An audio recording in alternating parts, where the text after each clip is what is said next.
The content of the following program, including all statements from the host and guests, is to provide general information and commentary about the law. Under no circumstances does any statement made by a host or guest to a caller or listener constitute legal advice or the formation of an attorney-client relationship, and the material from this program should not be viewed as a substitute for personal consultation with an attorney. Welcome to Talk Legal with Jeff Van Treese, who brings you all the latest news in the legal world. Jeff will be discussing a variety of legal topics with experts in the field. If you would like to ask a question or share a story on the air, please call toll-free 888-565-1470. Once again, that's 888-565-1470. Now, let's talk legal with Jeff Van Treese. Good evening and welcome to another edition of Talk Legal. I'm your host, Jeff Van Treese. I'm an attorney with the law firm Oltman, Flynn & Kubler, where we practice intellectual property law, including patents, trademarks, and copyrights.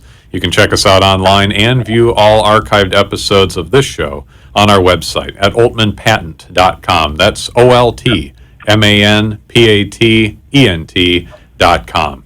I have some special guests that are going to be joining me on the phone this evening. That's Neil Codsey and Gus Bravo. They are the hosts of Attorney Confidential, which airs right here on WNN Monday nights from 6 to 6:30. Definitely check them out. This evening we're going to be discussing the Hillary Clinton email scandal. So just to give some background here, Neil and Gus might be on opposite sides of the political spectrum, so hopefully we'll have a lively discussion this evening. Gentlemen, can you hear me?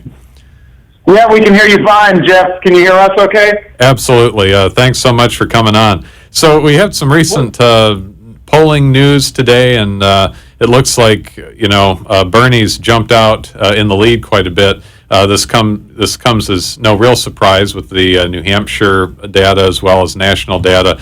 In addition, it's interesting that also today Hillary Clinton has come out and sort of apologized for the email scandal, calling it a mistake. She didn't really say that it was a mistake what she did, but she apologized for the confusion it has created. So it's going to be interesting to see how that response is viewed by the public going forward. What are your guys' thoughts on this? This whole concept of classified information and the role that it seems to be playing in this election. There's a saying that we have as lawyers sometimes, Jeff, that the cover-up is worse than the crime. Sometimes. And I think in reality, where Gus and I probably are closer in agreement, is it's really not the actual use of the private server. It's probably really not all that terrible a thing as it's being made out to be. It's a mistake if it was done, but from a legal standpoint, it's probably not so highly illegal as you might think when you look at the press. Well, really, it appears to be against State Department policy to be using these private servers. That's clearly a violation of policy, but there's really no law that's been broken. If you look at the statutes, they appear to say that there has to be an intent requirement, that she would have had to have known at the time that this information was classified and that she knew that it was being divulged to a source that wasn't cleared. That's going to be really impossible for anyone to prove, so it's very unlikely that any criminal charges would be brought. The comparison to David Petraeus often comes up, but I really don't think that's a meaningful comparison, because with Petraeus, he admitted that he knew that his biographer didn't have clearance, and he knew that the information that he was giving her was classified information. You don't have any admission like that with Hillary. Married. I think Petraeus probably has things more in common with Bill Clinton than Hillary Clinton. But you never know. Maybe Hillary's got her vengeance. Right. And maybe that's part of the Fifth Amendment privilege that the IT guy is going to assert. Look, I think that it's shocking that I'm going to hear myself say this. I agree with Neil. This is really much ado about nothing when it comes to the legal world. I will grant you that clearly on the political end, there's been major ramifications. I know Bernie Sanders is up, and I think that the Republicans are also happy about that, because obviously between Bernie Sanders and Hillary Clinton, they prefer to have Bernie Sanders any day, and like I tell my kids, and twice on Sunday. Right. So look, this is. I think the more interesting legal angle is the Fifth Amendment privilege that's been asserted by the aide who handled her IT. Yeah, Brian Pagliano pled the Fifth Amendment in this Senate Select Committee inquiry into this their investigation. He pled the Fifth Amendment, which people are making a big deal about. You know, I'm not sure. This might be something that he did on the advice of his attorney. Don't really know. Don't know what's going to be made out of it. He did. It sounds like what we've been reading up on is that the lawyer or his lawyers sent a letter to the committee that sent subpoena indicating that he was going to be asserting the Fifth, requesting that he be excused from testifying, which I don't think is a proper basis to actually not testify. He has to show up and assert the privilege each time, and any lawyer will tell you that, even at deposition or at trial, you're not going to have a blanket Fifth Amendment right. You're going to have to assert it every time you get asked a question. And then the other interesting thing is that the lawyer cited a case, a recent Supreme Court case, where the U.S. Supreme Court found that an innocent man, an innocent person, can still assert the Fifth Amendment privilege. And apparently in the letter they bolded that part innocent because they didn't want to give the impression that the reaction that most people are having now is, well, why would he assert the Fifth if he's got nothing to hide, right? And so I think that's going to create an interesting set of. Well, the Fifth Amendment is also there to protect innocent people from having their words twisted. I mean, the Fifth Amendment protects the innocent as well as the guilty, certainly. Clearly, testifying in front of a bunch of politicians, they're not going to try to twist your words any which way. Of course, these guys are lawyers anyways, and they're all Republicans. Well, for the most part, let me not say that. I just this is a very interesting witch hunt. Pardon the pun. I think but it certainly shows that the law can only be taken so far. I mean, some people who had previously pled the Fifth, Neil, this harkens back to your time, Oliver North. Remember when he pled the Fifth, right? Testifying before Congress? He was clearly innocent. So it would be interesting to see this, but to Neil's point, she may have violated State Department policy, but I think, Jeff, you're absolutely right. Unless they show intent, which, as any criminal defense attorney will tell you, is very, very difficult. She had no reason to. I mean, that's the whole thing. What would her intent be? It's more of a stupid mistake than clearly she did not intend to leak classified. I mean, anybody. She claimed she says that she did it purely for convenience, that she didn't want to carry around two phones, and so she had these servers installed in her house. You know, that seems like a reasonable enough explanation because she really didn't have anything to gain by doing this, by releasing any of this information. So it really could have been just for convenience. Now, let me ask you this, and I don't know the answer, so I'm going to pose the question. Is the intent, and since the three of us, none of us practice criminal defense, I think we can all perfectly adequately qualify to chime in on this. Is the intent to leak classified information or knowingly using a server or emails that are not secure to share classified information? I think it's strictly construed. It's probably going to be that you had to know that the information was classified, number one, which that's not entirely clear whether she knew this information was classified, and she would probably also have to know that it was being leaked. You know, I mean, this raises the other issue, which is that we'll never know because it's classified, because it's now some of these documents are being retroactively classified.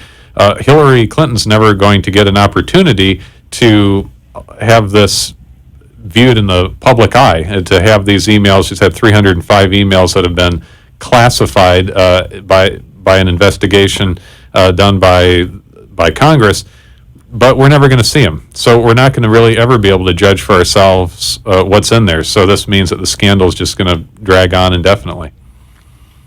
Jeff, you broke up a little bit there. I think we got the gist of what you're saying. Can you hear us okay still? Yes. I can repeat that. I was just saying. What would be interesting to me is, what other types of emails, not so much the classified stuff, because the reality is, I doubt that any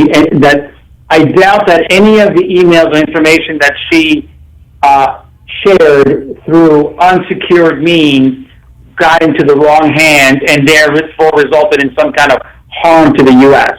I don't think that that's the case, but rather she was just careless. Whether she intentionally ignored the policy that the State Department has, that would be an interesting angle. Maybe that in itself is a problem. But the other, to me, the more salacious part is what other stuff is in the emails. What kind of stuff did she say about? Did you see the stuff about how Bill Clinton wanted to give a speech in front of at the Democratic Republic of Congo, and they were offering to pay him like some exorbitant amount, and he kept going back saying, "Can I do this?" Asking with having his people check with Hillary's people, and then eventually they got turned down.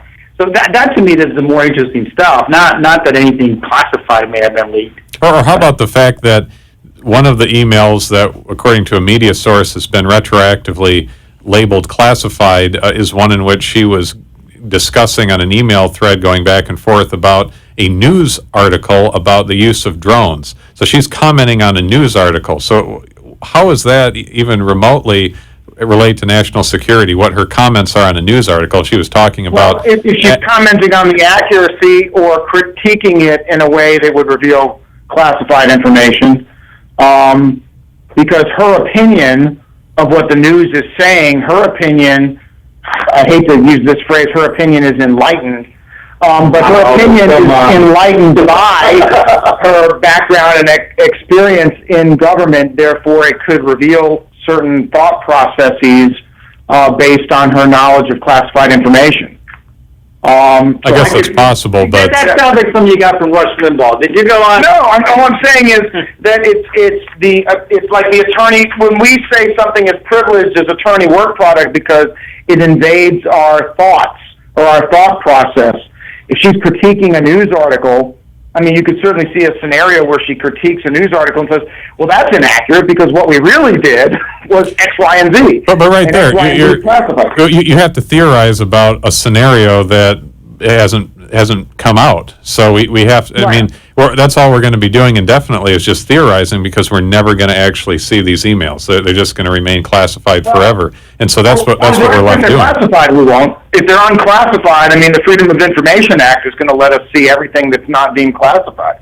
But we're not going to see what has been retroactively classified. That is the subject of the scrutiny. That's the scandal. We will. Just maybe not in our lifetime, but our kids and their grandkids will laugh about all the stuff between. Can you believe that this couple stayed married?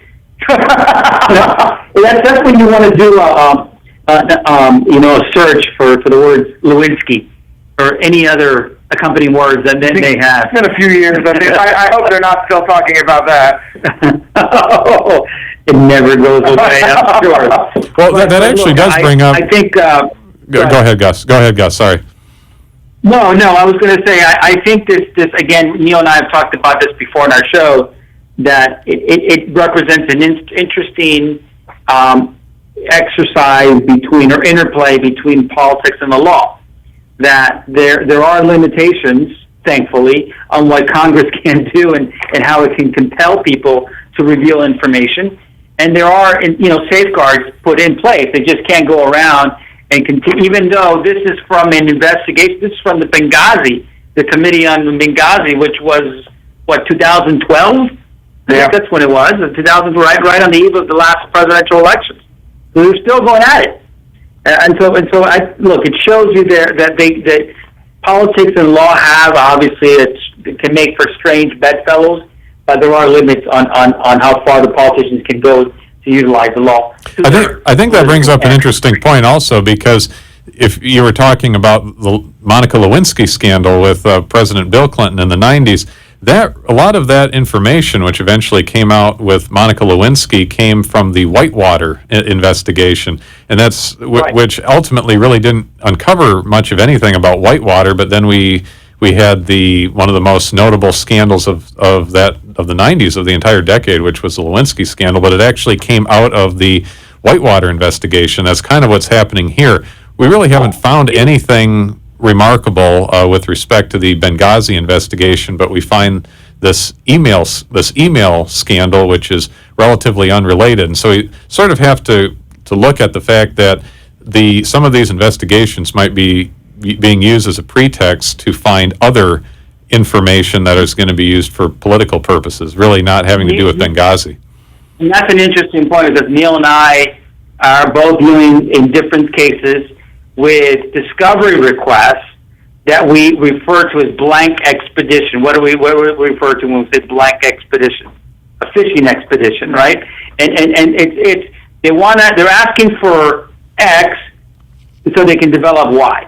And they know Y is not relevant. They know the other part is not relevant, but they're just going to ask for these set of documents, hoping that they can find something. That's a classic fishing expedition that's going on. But Neil, your Republican brethren are listening. You gotta defend this position. You gotta tell us why the Clintons should go down in flames. There's so many other reasons that.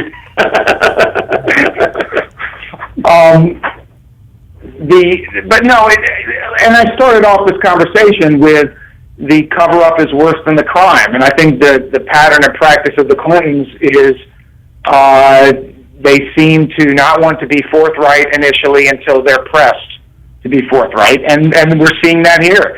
Is it a legal issue? Is she going to be subject to criminal or civil sanctions? I would be shocked when this is all said and done.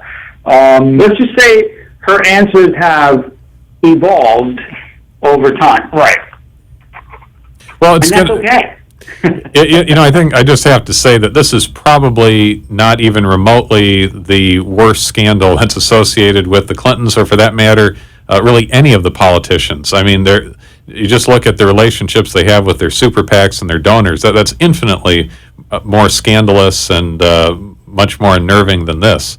So it's just, I think it's kind of an interesting commentary that we're so focused on this, but potentially there's all kinds of other scandals out there that we don't know about that almost certainly are going on. Well, that's what those emails are going to reveal. I got to tell you, I think an interesting thing will come out is whether the Clintons, because remember the Clinton Foundation, I think since 2012 the Clintons have grossed something like $40 million. Well, yeah, I mean, and that goes to your fishing expedition point, Gus, is that we're going to look through all these emails to find the other stuff. It's not the classified. It's what else is she saying behind the scenes about the campaign, her strategies. There's going to be a lot in the Obama. Right. Now that we have to look at these, or the government's looking at them to determine what is classified, it's all going to be revealed at some point. But before the primaries begin, I envision you seeing a lot of emails in the press that are not classified, that were probably poorly phrased. I mean, we're more casual when we write emails. Gus and I have both had cases where that's been the issue. I've won cases because people said things in emails that they would refuse to say otherwise, and you catch them in that because they're casual. Well, that's why they call it email. They call it evidence mail for a reason. Right. I like that. I hadn't heard that one before, but that's very true. And text messages even more so. Right. I think the shorter, the more informal, the more I think subconsciously we think that it doesn't really count, right? And so we always tell clients, listen, anything you put in on an email, assume it's going to be pasted on some billboard. And so the irony here is that she was using her BlackBerry. You remember all those pictures of Hillary, sitting there focused on her BlackBerry or phone, whatever, and she was using that personal device to send, potentially classified information.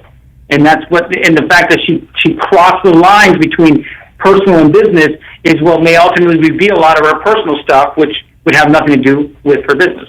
I mean, I still want to get back to the classification issue because, there really is a lot of overclassification that goes on, and pretty much everyone agrees that a lot of material is classified for reasons that have nothing to do with national security. And because the legal definition of classified is just so broad, it includes it just includes anything that could potentially affect national security. I mean, that's just so broad that it ultimately allows abuse from people in government for purposes of hiding material that would otherwise be embarrassing, or for covering up mistakes and that sort of thing. So it just brings up the question of why is all of this stuff now being retroactively classified? Why is all this material being classified retroactively? I think that should be part of the discussion as well, because as the public should be able to see these emails. They should be able to be turned over, and we should be able to judge for themselves if they don't affect national security. Well, I don't disagree with you. I think you have to balance security with. I mean, it's kind of like the only analogy that I could use would be when we're trying to determine whether something is privileged or not in the with attorneys in litigation world. It's not simply the smoking gun or salacious stuff that we're trying to keep out or damaging, but it's also it's part of a pattern. We don't want to pick and choose what we classify as privilege because we don't want to get the counter argument, which, well, you pick and chose what you classify as privilege. When something was hurtful or damaging, you marked it as privilege. When it wasn't, you turned it over. So instead, we are on the side of caution where we mark everything on the same sort of pattern as privilege and produce everything else. So I'm actually defending a little bit of the classification, but I agree. I think there's a need to know, but you also have to balance that with there's also you want to protect certain information. Well, yes, but at the same time, as an attorney, you're representing the interests of your client. You're not occupying a position of public trust, like Secretary of State or the Senate Select Committee or whoever is involved with this classification process. They're not representing an individual client. They're representing the American people, and they have an obligation to ensure that the American people, that they have a right to know, and that we should be given that information when it's appropriate, as opposed to just this blanket classification across the board. Because that's, like I said earlier, that's the public trust position that they occupy. That is, individual citizens or business people don't. Yeah, when we use public trust in politicians, some people would say it's kind of an oxymoron. I think the politicians, a lot of them, unfortunately, are out to protect themselves only. So a lot of the people making these calls are out to protect their actions and have subsequent generations deal with it. I mean, I always say just because it always happens doesn't make it right either. I agree with you 100%. It should be better. It should be, the primary concern should be the public trust, but we know it just doesn't go. And there's some, I can understand some relevance in the argument that says, look, we got to keep certain things private because we don't know what kind of information may be valuable down the road. I mean, once it's out, it's out. You can't unring that bell. And so, look, I'm sensitive to it because I'm from Chile, and I know just now we're getting CIA cables unclassified about Chile, the U.S. government's role in the 1970s Chilean politics, which is now like 30 years later. So that's what I'm saying. Eventually, 30 years from now, we'll get some of these emails, I'm sure, revealed. But that's an interesting question about, what the legal basis for classification, I guess. I think I also have to say it's an interesting irony here that Hillary Clinton finds herself in this position when she was one of the major critics of Snowden, when he divulged all of the surveillance information about how the NSA was conducting illegal surveillance on citizens as well as some foreign surveillance, although not too many people care about that, but they were committing illegal surveillance against the citizens of this country, and she was sort of on the bandwagon saying how awful that was, what he was doing with respect to potentially endangering the country's national security, and now she's being accused of doing the same thing, perhaps also wrongly, but it's kind of an interesting karmic relationship there, possibly. It's not the first time that a politician, I know you were going to say the Clintons, right? A politician finds him or herself and, kind of trying to regret some words that the positions they took in the past. I mean, in fairness, obviously, the Snowden intentionally did what he did with malice aforethought, as they say in the law. I mean, malice aforethought. It sounds like something happening cursive. Yeah, but English. And he knew what he was doing. He did it intentionally with the sole purpose of revealing that information. Whereas not to defend Hillary, but I will defend Hillary. I mean, it was not done. Whatever she did was more an error in judgment. Which, again, when you want to be president of the United States, errors in judgment are important, but it is not. I think that she can differentiate herself from Snowden fairly easily. Right, but there's an irony there that she was, critical of Snowden, and now she's being accused of something substantially similar. Jeff, when she was going after Snowden and making statements about Snowden, she talked about how important it is to have this information kept confidential. You know what this reminds me of? Remember back, as you mentioned earlier, during the whole Monica Lewinsky scandal and stuff like that, one of the people that was pushing for impeachment was Newt Gingrich. I mean, feverishly saying, Clinton should not be qualified to keep office, and we later found out during that time he had a little side action as well. So again, look, I mean, we could have a whole, it would be an interesting book of here's what they said and here's what they did, right? I mean, and that's politics 101, and that's why a good politician like the Clintons try not to commit themselves too much on what they say, and their answers do evolve. But it should be interesting. Look, this whole campaign, and amazing. I just want to make sure we say the word Trump if we're going to talk politics before we the show. Can you imagine a 2016 ballot with Bernie Sanders against Donald Trump? I'd love to see that. That would be really interesting. Scary. That would be really interesting to see if we actually had two candidates that were that independent from special interests. Whether or not you agree with their platforms, that would be, I think, actually very encouraging. I'm not sure. Bernie's not really going after Hillary all that much. It seems like she's getting most heat coming from the Republican side, but they're not running against her right now. So, who knows what they're thinking? Right now. Well, just to let you know, we got about a minute left. Definitely want to plug your show. You're right here on WNN Monday nights, every Monday night from 6 to 6:30. Be sure to check out Attorney Confidential. Would you guys like to add any closing thoughts before we are finished? No, just thanks, Jeff, for having us on. Gus and I actually took Labor Day off yesterday, so we didn't do our show yesterday. So we feel rejuvenated to be on your show tonight, and thanks for having us. Absolutely, and let the record be clear that Neil defended the Clintons about 3 times on the show. Oh, thank you, Jeff. Thank you so much for joining us. Thank you for listening to Looks like we're playing us out. This is Jeff Van Treese from Talk Legal. Thanks so much, and have a great evening. All right, good night. Good night. Thank you for listening to Talk Legal with Jeff Van Treese. Tune in next week for more insightful and exciting information about the law.